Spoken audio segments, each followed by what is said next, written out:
Hello, it's Miss Amanda from the Allen County Library, and welcome to K Ready.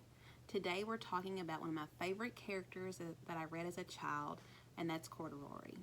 Corduroy is a little bear who lives in the department store, and he's looking for a forever home, and eventually he does find that. We'll read this together in just a second. We have a lot of fun things in your craft kit this week, including your own corduroy bear with some overalls.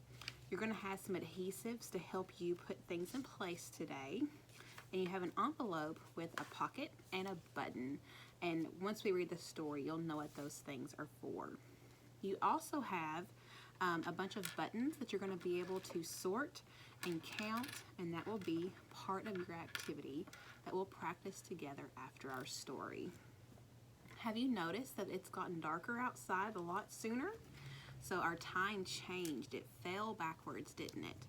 We fall back on time this time of the year, and it makes it seem like it gets darker a lot sooner because it does.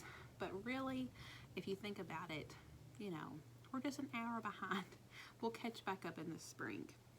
All right, this is Corduroy by Dawn Freeman. And we want to thank Viking Press for allowing us to read this to you virtually today. Corduroy is a bear who lived in a department store. And he lived in this department store. It was a really big store. All right, are you ready?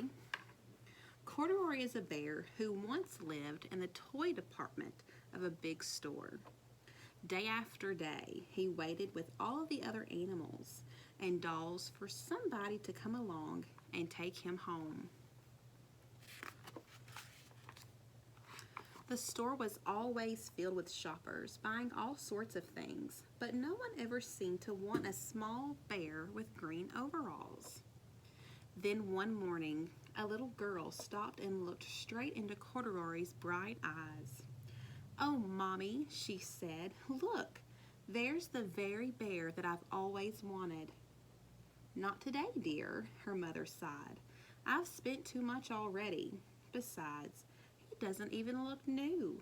He's lost the button to one of his shoulder straps."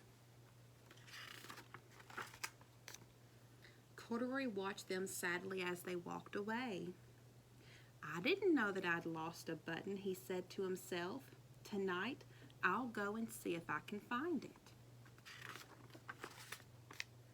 So late that evening, when all the shoppers had gone and the doors were shut and locked, Corduroy climbed carefully down from his shelf and he began searching everywhere on the floor for his lost button. Suddenly, he felt the floor move underneath him. Quite by accident, he had stepped onto an escalator, and up he went. Could this be a mountain, he wondered? I think I've always wanted to climb a mountain. He stepped off the escalator as it reached the next floor, and there before his eyes was the most amazing sight. Tables and chairs and lamps and sofas and rows and rows and rows of beds. "This must be a palace," Corduroy gasped. "I guess I've always wanted to live in a palace." Well, he wandered around admiring all the furniture. "This must be a bed," he said. "I've always wanted to sleep in a bed." And up he crawled onto the large, thick mattress. But then all at once he saw something small and round. "Why, here's my button," he cried, and he tried to pick it up. But like all the other buttons on the mattress, it was tied down tight. He yanked and pulled with both paws until, pop, off came the button, and off the mattress went Corduroy. Bang! He fell into a tall floor lamp, and over it fell with a crash. Corduroy didn't know, but there was someone else awake in the store. The night watchman was going his rounds on the floor above. When he heard the crash, he came dashing down the escalator. "Now, who in the world did that?" he exclaimed. "Somebody must be hiding around here."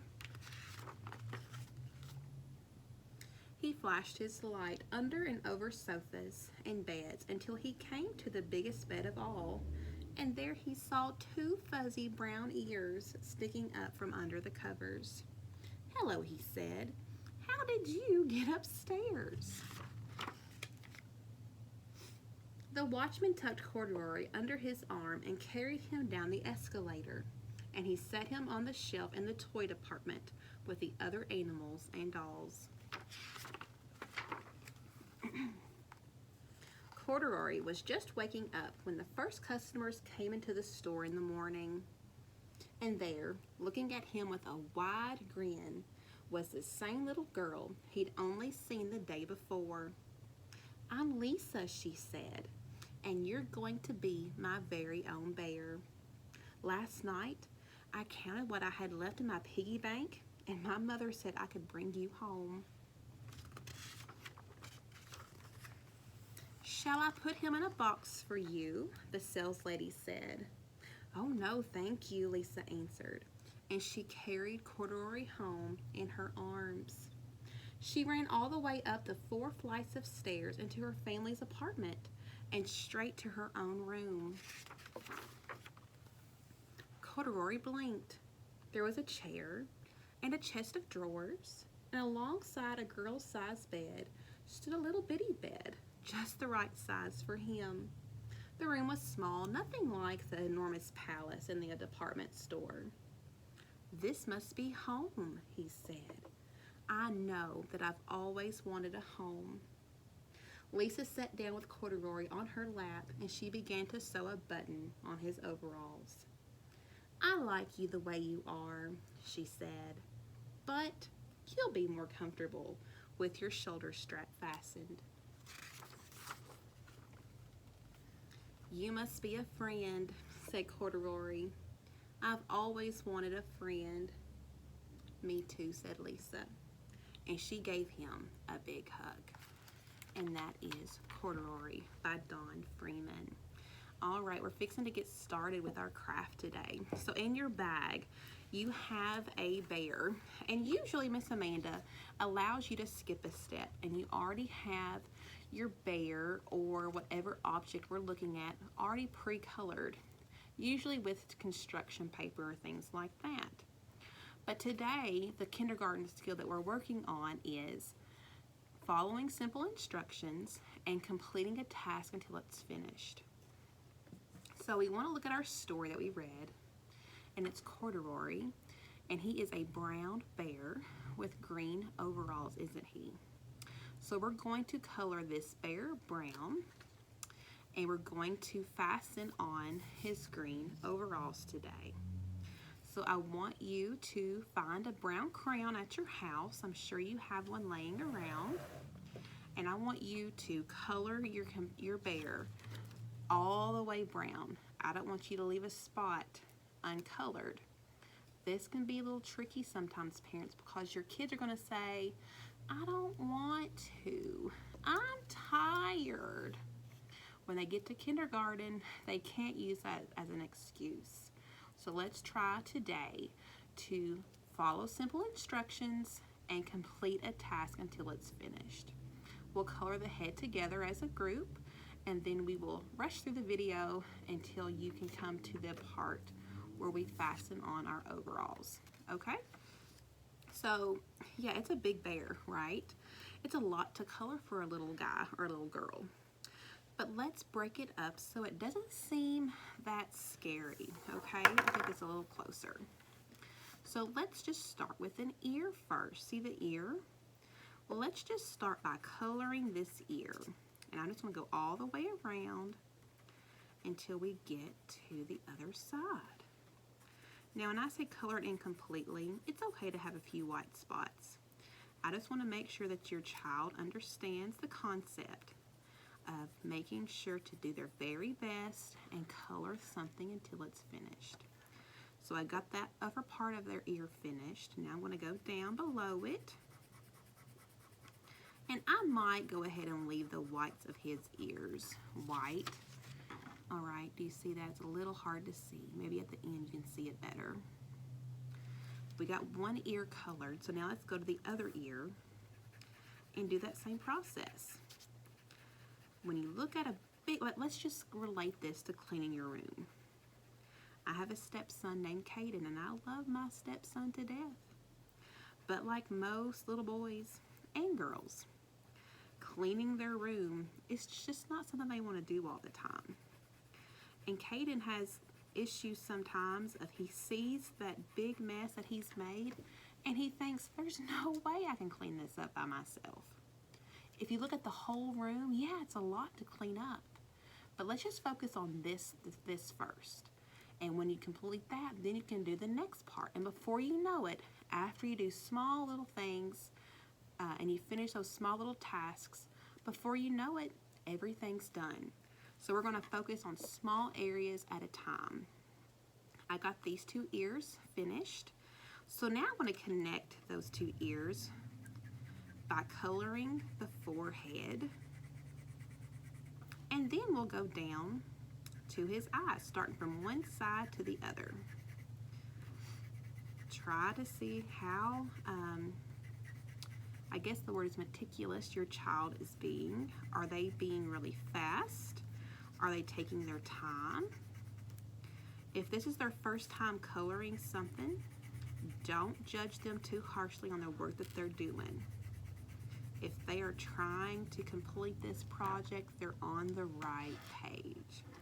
And we're just going to keep on, we're at the middle of his eyes now. We'll keep on going down till we get to the muzzle on his nose. And I'm going to leave his muzzle white for now. And if you want to do that a different color at home, kids, you sure can. But Corduroy is a brown bear, and in our book, he has a lighter brown nose. So you may decide to find a lighter brown crayon at your house and fix that. All right, you see how we're getting darker as we go down? We'll make a little line from shoulder to shoulder. We'll finish the head together. And then I want you to show me what you have so far. And once you get that colored, you show me what you have done so far. And again, I'm leaving that white nose, that muzzle on the bear white for now. All right, let's see. The head is colored, isn't it? So parents, now if you want to break this up into quarters, you could put a line down from one arm to the other. Have them color each arm. Then maybe do a line from foot to foot. So you have them color each foot, and then all they have left is the round belly. Okay, break it up. If you do it all at once, it's a lot for little kids to really focus on. But if you can break it up one section at a time, you'll find that they can fly through that more quickly. All right, I will see you as soon as I get finished coloring my corduroy. All right, I think we are done with our corduroy, and it is all colored, as you can see. So if your child was able to complete this task until it was finished, hooray! Now we can do the next part of our project. So in your bag this week, you also have some green overalls that fit perfectly on our corduroy bear. So you're going to first lay them on your bear and make sure they match pretty well. And once they're fitting just right, glue them down so he's got some overalls to wear. Get your glue stick, flip over your overalls, add some glue to the straps. I like to follow the edges of the overalls to make sure that they're going to fit well, and then add some glue in the center. Flip them back over and try to get them to match his body just so, and smooth it down. Now, in one of the straps, I want you to focus on drawing a circle. So you have a strap here and you have a strap here. Either one, I don't care which one you pick, I want you to draw me a circle. And once you draw a circle, you're going to add little dots in the middle so that it looks like a buttonhole, okay? So I'm going to add 2 little circles in the middle of here. So that is Corduroy's button. So this means his other strap, there we go, his other strap is missing a button, isn't it? So in your envelope, open up your envelope and it's got some more materials for you. You have a popsicle stick, but you do have an extra button. You also have a glue dot. So flip your button over, add a glue dot to the back of your button, and then you can attach the button just like the little girl does in our story. She fixes Corduroy's overalls, and add that button to the other strap on his overalls. Very good. You also, in your envelope, have a purple pocket, and I added this because in future Corduroy stories, there is a book where Corduroy gets a hole in his pocket. So that's always good to try to extend these out.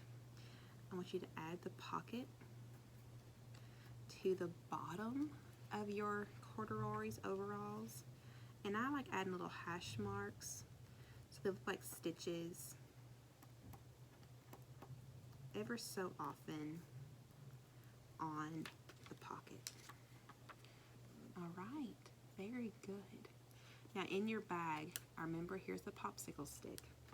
You can lay this popsicle stick on the back. You have a label that we're going to take off like it's a big clear sticker. And you can add your popsicle stick to the back and secure that. And you have your own Corduroy puppet. And I hope you've enjoyed making that with me today. I have one more little activity I want to show you. So parents, you can use a lot of things at home to extend learning. And since our story today talked about buttons, I decided that we would talk about buttons too. I've included lots of buttons in your bags this week, and there are lots of different colors and sizes as well. So this is a great opportunity for your child to get their pile of buttons and start sorting them by color or size. So we can put some yellow buttons over here. I can put my blue buttons over here. And some of the blues are a different shade of blue. So if they want it to be like only dark blue can be, they have to be by themselves. Or any blues can be together. It's whatever your child's preference is. Put our purple buttons in the front. I've got some red buttons over here. Then I have one pink button, one orange button, and one green button. They could also do them by size. So how many of these buttons are similar in size? So we could do these are similar. Let's see, all of these are the same size. This one's the same size. So it can be, a little tricky for parents too, but it's really good for the brain. So those are by size. You could also count your buttons. So there should be a lot in there so they can practice their counting skills. We'll just do it real fast to see how many I have. 1, 2, 3, 4, 5, 6, 7, 8, 9, 10, 11, 12, 13, 14, 15, 16, 17, 18, 19. So there's lots of learning that can be done with just a pile of buttons. Just some ideas to extend your learning at home. We hope that you've enjoyed today's story, craft, and activity. And we can't wait to see you again next week for K-Ready. Until next time, have a wonderful evening and a wonderful day. And we'll see you soon. Goodbye.